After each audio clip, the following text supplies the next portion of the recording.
নমস্কার, আমি মল্লিকা সামন্ত। কাজটি ছোট করে দেখানোর প্রচেষ্টা মাত্র।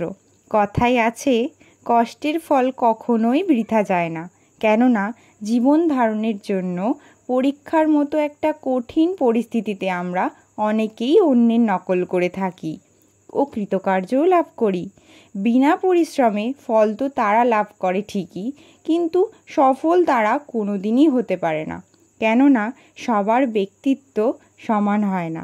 তাই সাফল্য লাভ করতে হলে নিজের প্রশ্নের উত্তর নিজেকেই খুঁজতে হবে। আরও একটি কথা, মানুষ যখন সাফল্য অর্জন করে তখন মাথা নত করতে ভুলে যায়। কিন্তু এটা জানা উচিত, আমরা জীবনে যা কিছু অর্জন করেছি সব কিছু নত হয়েই অর্জন করেছি। নত হওয়া মানে এটা নয় যে আমরা ছোট হয়ে যাচ্ছি। এটা প্রমাণ করে তুমি কতটা বিনম্র। পুরো কাজটি দেখো, কেমন হয়েছে অবশ্যই জানিও।